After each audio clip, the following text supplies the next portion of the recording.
بسم اللہ الرحمن الرحیم۔ السلام علیکم، میں ہوں مسز رابعہ ظفر، آپ دیکھ رہے ہیں ZN نیوز اور ہمارے ساتھ ہیں ظفر نقوی صاحب۔ السلام علیکم۔ پروگرام کی طرف بڑھنے سے پہلے اگر ابھی تک آپ نے ہمارے چینل کو سبسکرائب نہیں کیا تو اسے جلدی سے سبسکرائب کر دیجئے تاکہ ہماری ہر نئی آنے والی ویڈیو آپ تک پہنچتی رہے۔ جناب، آج سابق وزیر اعظم عمران خان صاحب نے اپنے من پسند صحافیوں کے ساتھ ملاقات کی ہے۔ اس ملاقات میں بہت سی اہم باتیں باہر آئی ہیں، اس پر بات کریں گے۔ دوسرا، جعلی ٹرینڈ پکڑا گیا، ٹویٹر پر یہ کیوں ٹرینڈ کر رہا ہے، اس پر بات کریں گے۔ اور آخر میں بات کریں گے کہ صدر مملکت عارف علوی نے کابینہ سے حلف لینے سے انکار کر دیا۔ جی، ساری کی ساری بہت ہی اہم باتیں، اور میرا خیال ہے یہ جو آپ نے پہلے ملاقات کی بات کی ہے اس میں بڑی اہم باتیں باہر آئی ہیں واقعی۔ اور کون سی اس میں سب سے پہلے آپ کون سی ڈسکس کرنا چاہیں گے؟ سابق وزیر اعظم عمران خان صاحب نے مخصوص صحافیوں سے ملاقات کی۔ ایک مرتبہ پھر یہ بات سامنے آئی کہ قاضی فائز عیسیٰ صاحب کے خلاف ریفرنس بھیجنا غلط فیصلہ تھا۔ میرے خیال سے پچھلے چند روز سے ایسا انہوں نے دوسری مرتبہ کہا ہے۔ بالکل۔ اب سوال یہاں یہ پیدا ہوتا ہے کہ وہ مالشیا پالشیا جو جسٹس قاضی فائز عیسیٰ اور ان کی اہلیہ کے خلاف ایک مہینے میں 50 ویڈیوز بناتے تھے، کیا اب وہ اپنے لیڈر کے اس بیان کے بعد ان سے معافی مانگیں گے؟ میرے خیال ہے یہ کہنا چاہیے معافی مانگیں گے، یا یہ کہنا چاہیے کہ چلو بھر پانی میں ڈوب مریں گے۔ بہت سارے ان میں سے یہ بھی کہتے رہے نا کہ آپ دیکھ لیں کہ جناب وہ تو بالکل الزام تراشی تک آ گئے اور بالکل پرسنل ہو گئے، بلو دا بیلٹ جو ہے نا یہ ساری حرکتیں کرتے رہے۔ بس اب کیا اللہ تعالیٰ ایسے لوگوں کو ہدایت نصیب فرمائے، میں تو یہ کہتا ہوں۔ تو اب وہ کیا کہ دوسری دفعہ کہہ رہے ہیں، وہ نہیں کہتے کہ اب پچھتائے کیا ہوت جب چڑیاں چگ گئیں کھیت، تو اب کیا پچھتانا ہے؟ اب آپ نے جو ان کے ساتھ کیا، ان کی اہلیہ کے ساتھ کیا، ان کے بچوں کا پیچھا کیا گیا، ان کو فالو کیا گیا، یہاں پر بھی باہر بھی۔ اصل میں مسئلہ یہ ہے آپ نے جن کے کہنے پہ کیا وہ کہاں سے کہاں چلے گئے، ٹھیک ہے نا؟ تو اب آپ وہ بعد میں جو کی میرے وہ والی بات ہے، کی میرے قتل کے بعد اس نے جفا سے توبہ، ہائے اس زود پشیماں کا پشیماں ہونا۔ اب کیا فائدہ ان باتوں کا کہ جی میں بڑا مطلب پتہ نہیں پھسل گیا تھا، مجھے پتہ نہیں کسی نے گمراہ کر دیا تھا، مجھے فلاں نے اس نے مجھ سے غلطی کروا دی۔ تو پھر آپ کیا چنے بیچنے آئے تھے؟ آپ کیا کرنے آئے تھے؟ اگر آپ سے فلاں نے اس وقت بھی، وہ پہلے بھی کہتے رہے مختلف موقعوں پر کہ وہ مافیا مجھے نہیں چلنے دیتا، وہ فلاں نے مجھے فلاں سے میں غلطی کروا دی، اس نے مجھے اس سے میں غلطی کروا دی۔ تو سارے جب آپ سے غلطیاں کروا رہے ہیں تو آپ کاہے کے پرائم منسٹر تھے؟ آپ وزیر اعظم بنے کیوں؟ آپ کو پھر پتہ ہی کو نہیں چلتا کہ آپ کو شمال جنوب کا نہیں پتہ چل رہا تھا؟ سارے بیٹھ کے آپ کو بہکا رہے تھے اور گمراہ کر رہے تھے، تو آپ کس بات کی حکومت کر رہے تھے پھر؟ اچھا، پھر اب ایک یہ ڈیبیٹ بھی شروع ہو گئی ہے کہ عمران خان صاحب نے کہا کہ مجھے تو فروغ نسیم صاحب نے مس گائیڈ کیا تھا۔ ہاں، جو سابق وزیر قانون تھے، انہوں نے کہا جی مجھے انہوں نے گمراہ کیا تھا، یہ بنا کے لے آئے تھے سمری، اور یہ انہوں نے مجھے کہا کہ جناب انہوں نے بس کوئی قاضی فائز عیسیٰ اور ان کی فیملی نے میرے کو غضب کر دیا ہے اور ان کے خلاف ریفرنس آنا چاہیے۔ اس پر پھر فروغ نسیم صاحب کا بھی بیان سامنے آیا کہ عمران خان نے اصرار کیا تھا۔ ہاں، عمران خان صاحب نے ہی اصرار کیا تھا، اور انہوں نے کہا کہ یہ ریفرنس بیسیکلی وہ ایسڈ ریکوری یونٹ، وہ جو شہزاد اکبر صاحب جو نس گئے ہیں خیر سے باہر، تو ان کے وہاں پر بنا، اور پھر یہ آگے آیا۔ اب وہ عمران خان نے ڈال دیا فروغ نسیم پر۔ فروغ نسیم نے کہا کہ جناب نہیں، عمران خان صاحب تو جھوٹ بول رہے ہیں۔ اچھا، پھر یہاں صورتحال بڑی انٹرسٹنگ ہو جاتی ہے، کیونکہ پھر فروغ نسیم صاحب کے جواب میں فواد چودھری صاحب ٹویٹ کرتے ہیں کہ بطور لا منسٹر آپ کو ذمہ داری لینی چاہیے۔ حقیقت یہ ہے کہ تمام معاملہ آپ نے کھڑا کیا۔ میں نے کابینہ میں کہا ججز کے خلاف ریفرنس بھیجنا حکومت کا کام نہیں، اگر الزامات کے ثبوت ہیں تو بار ایسوسی ایشن ریفرنس کر لے، لیکن آپ کے اصرار پر ریفرنس بھیجا گیا۔ ہاں بالکل۔ اب فواد چودھری صاحب نے کہا کہ نہیں آپ جھوٹ بول رہے ہو، ٹھیک ہے؟ مطلب آپ یہ دیکھیں نا، خان صاحب کہتے ہیں مجھے گمراہ کیا فروغ نسیم نے، اور میرے مظلوم یوتھیوں ذرا سن لو، ٹھیک ہے نا، یہ کیا صورتحال بن رہی ہے؟ خان صاحب کہتے ہیں مجھے گمراہ کیا، یہ کس نے؟ فروغ نسیم نے۔ فروغ نسیم صاحب کہتے ہیں میں نے کوئی گمراہ نہیں کیا، انہوں نے خود ہی بھیجا، یعنی وہ کہتے ہیں کہ یہ جھوٹ بول رہا ہے، وہ کہتے ہیں یہ جھوٹ بول رہا ہے۔ فواد چودھری اٹھے، انہوں نے کہا کہ یہ جھوٹ بول رہا ہے۔ اب ایک اور بھی میرا خیال ہے دلچسپ صورتحال ہے۔ ندیم افضل چند صاحب کا ٹویٹ آتا ہے جی فواد بھائی، آپ نے کہا تھا ریویو میں جائیں، فیصلہ بھی یہ ہوا تھا، پھر ریفرنس کیسے آ گیا؟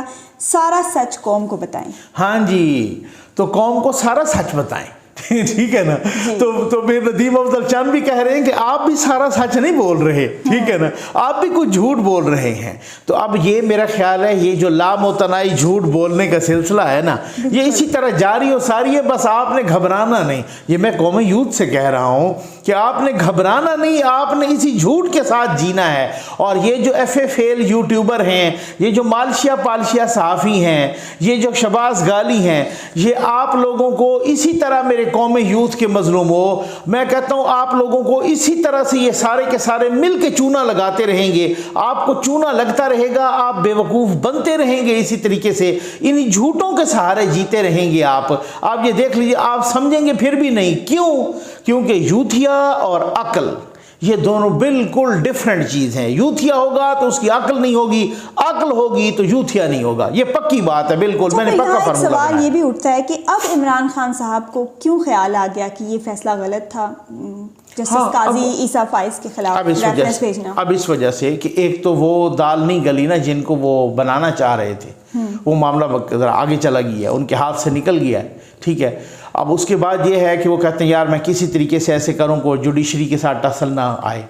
اس کے بعد انہیں یہ بھی پتہ ہے کہ 2023 میں جب وہ الیکشن ہونا ہے اس وقت چیف جسٹس آف پاکستان بن جائیں گے کون؟ جسٹس قاضی فائز عیسیٰ انشاءاللہ، ٹھیک ہے جی، وہ بنیں گے۔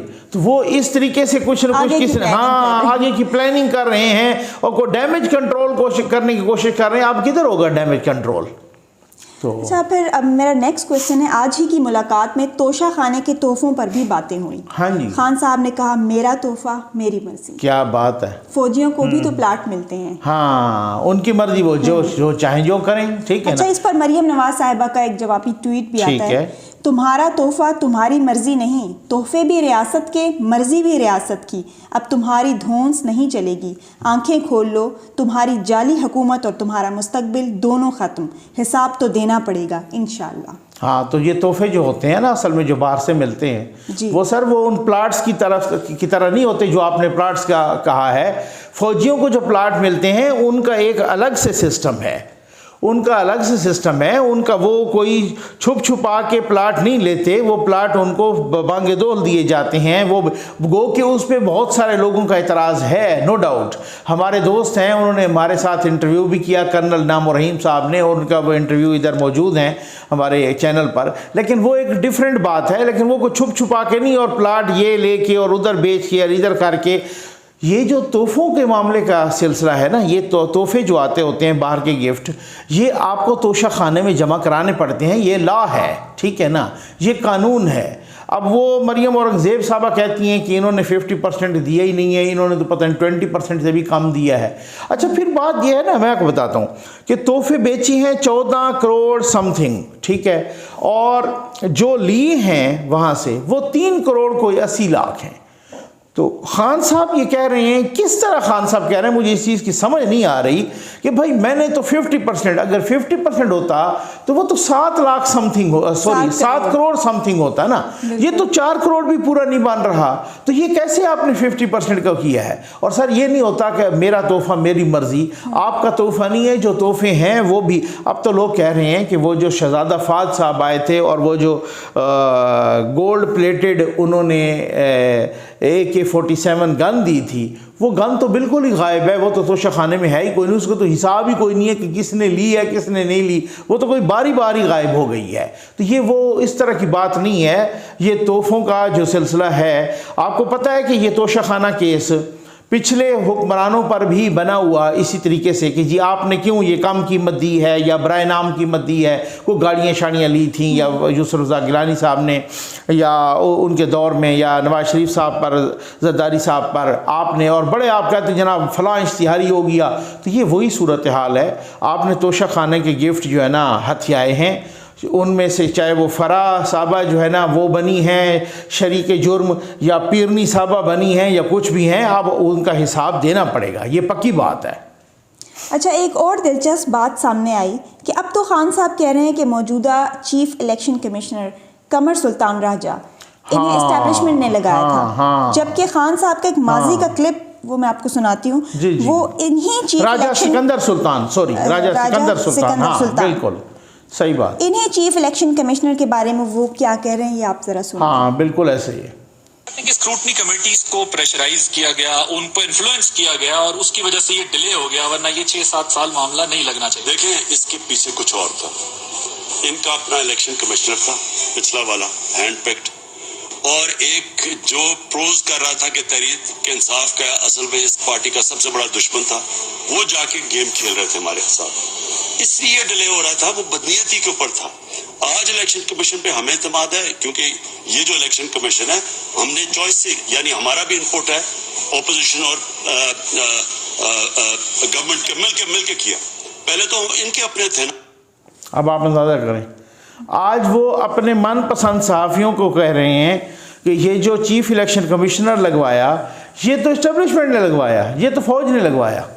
اس میں کہہ رہے ہیں کہ یہ ہم نے مل کے لگایا تھا، حکومت نے اور اپوزیشن نے. خان صاحب کو میرا خیال ہے ساری باتیں بھول جاتی ہیں.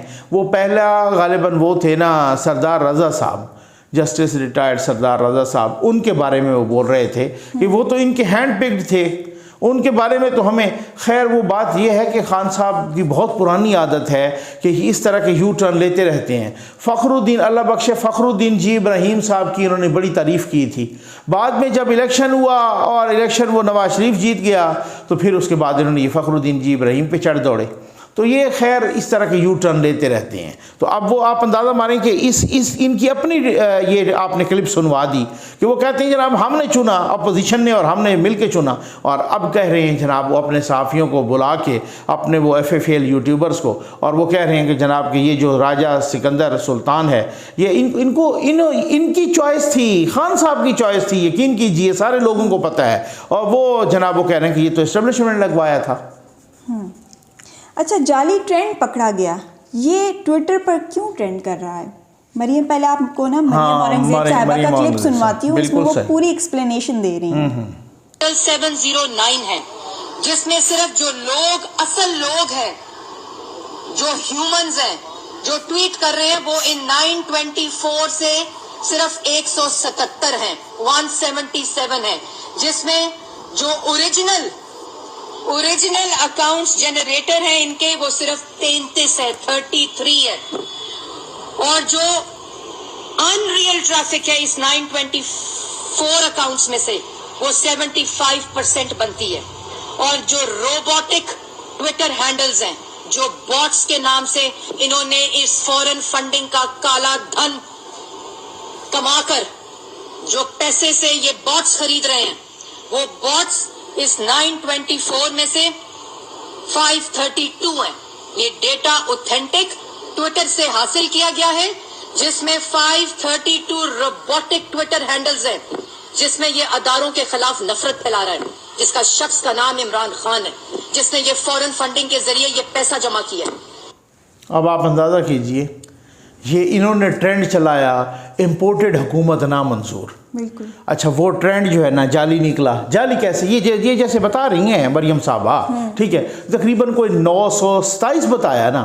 وہ کہتے ہیں سارے کے سارے روبوٹک ہیں، یعنی جعلی ہیں، ان سے بندے نہیں کر رہے، وہ روبوٹک اور وہ روبوٹ کر رہے ہیں، یا وہ جعلی سسٹم کر رہا ہے، فیک سسٹم. اچھا ان میں سے کوئی جو اصل لوگ ہیں وہ 177 ہیں، 177، اور جو پی ٹی آئی کے ہیں وہ ٹوٹل کو 33 کے کتنے کہہ رہی ہیں، وہ اتنے ہیں، ٹھیک ہو گیا. اچھا اس ٹرینڈ کو ڈاؤن کیا ٹویٹر نے کیونکہ یہ جعلی چل رہا تھا. اب اس کے بعد انہوں نے کہا نا امپورٹڈ حکومت نامنظور جس طرح سے انہوں نے پہلے لکھا تھا نا نامنظور، نون الف نا میم نون زوئے واو دونوں نقطے ڈالے نا، نون پر بھی اور زوئے پر بھی. اب آپ جو نیا ٹرینڈ انہوں نے چلایا ہے نا کہ جناب ٹرینڈ کسی طریقے سے اوپر رہے، وہ نامنظور انہوں نے لکھا تو نون اور زوئے کا ایک ہی نقطہ ڈال دیا. یہ آپ پہلے والا بھی دیکھیں اور اب والا بھی دیکھیں، چلاکیاں تو ان کو آتی ہیں نا. یہ تو وہی والی بات ہے جیسے احسن اقبال صاحب نے کہا ہے کہ ساری کی ساری گورنمنٹ بھی اسی پہ چل رہی تھی سوشل میڈیا پہ، اب وہ ساری کی ساری اپوزیشن بھی اسی پہ چلانا چاہ رہے ہیں سوشل میڈیا پہ. یہ سوشل میڈیا کی ایک وہ 5th جنریشن وار ہے نا کہ جناب کوئی اس طرح سے وہ کہیں کوئی آرمی چیف سے ملنے جائے تو ان کی بات کو توڑ مروڑ کے جناب آپ آگے کر دیں. انہوں نے حد یہ ہے. آج صبح مجھے ایک بات یاد آ گئی.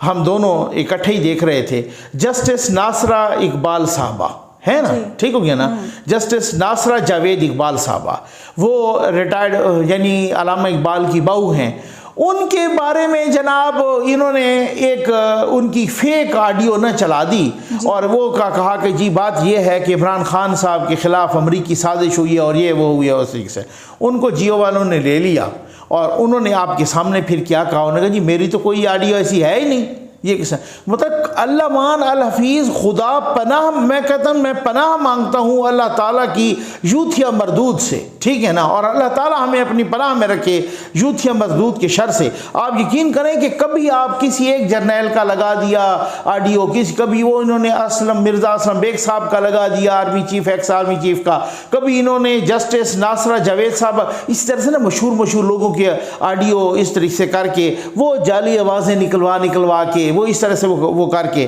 تو یہ وہ کرتے ہیں اور پھر اس کے بعد وہ آ جاتے ہیں۔ آرمی چیف کے بیان کو کل آرمی چیف کے بیان کو توڑ مروڑ کے بیان کر دیا، بالکل اسی طریقے سے۔ تو یہ یوتھیا بھائی، یوتھیا بہت ہی عجیب و غریب مخلوق ہے، یوتھیا بہت ہی دنیا کا میں کہتا ہوں سارا گند ہے یوتھیا۔ یہ آپ کا نیکسٹ۔ اچھا اب لگتا ہے کہ عارف علوی صاحب پھر علیل ہو گئے ہیں۔ ہاں پھر وہ علیل ہو گئے ہیں، ان کا آپ اگر حلف اٹھا کے دیکھیں نا، اس میں لکھا ہوا ہے کہ میں اپنے کسی پرسنل مفاد کو، ذاتی مفاد کو اپنے سرکاری کاموں اور سرکاری ڈیوٹیز پر اثر انداز نہیں ہونے دوں گا۔ یہ اس کے حلف میں فکریں ہیں یا نہیں ہیں؟ ہم نے دیکھا، ٹھیک ہو گیا نا، اسے حلف لیتے ہوئے بھی، ٹھیک۔ اچھا اب اس کے بعد آپ اندازہ کیجئے، اس دن شہباز شریف صاحب سے لینا تھا حلف تو وہ علیل ہو گئے، آج وہ ہوا تو پھر وہی انہوں نے معذرت کر لی، کابینہ نے حلف لینا تھا، ٹھیک ہے نا۔ اب حلف پھر کل پہ چلا گیا، وہ میرا خیال ہے وہی صادق سنجرانی صاحب لیں گے، لیکن پنجاب والا تو ویسے رک گیا ہے کہ وہ عمر چیمہ صاحب، وہ ادھر انہوں نے بے شرمی کا اظہار کیا، وہ حلف نہیں لیا۔ اب اس کے بعد حلف لینا ہوتا ہے پرویز الہی صاحب نے، وہی آپ والی بات ہے، ان کا بازو ٹوٹا ہے، ٹھیک ہو گیا نا جی۔ وہ آج کسی بندے نے پتہ نہیں کچھ نے میمز چلائی ہوئی تھی کہ انہوں نے کہا کہ وہ رپورٹ آ گئی ہے، ابھی تک انہوں نے میڈیکل رپورٹ تو کروائی کوئی نہیں، کیوں ادروائز تو شرمندگی کا سامنا کرنا پڑے گا نا۔ تو کہتے ہیں کہ یہ رپورٹ آ گئی ہے اور وہاں میڈیکل رپورٹ میں یہ ثابت ہو گیا ہے کہ پرویز الہی کا بازو نہیں ٹوٹا، ان کا سپنا ٹوٹا ہے، ٹھیک ہو گیا نا۔ تو بھائی بات یہ ہے وہی والی بات کہ بھائی اس کے بعد انہوں نے پرویز الہی صاحب نے لینا تھا، انہوں نے انکار کر دیا۔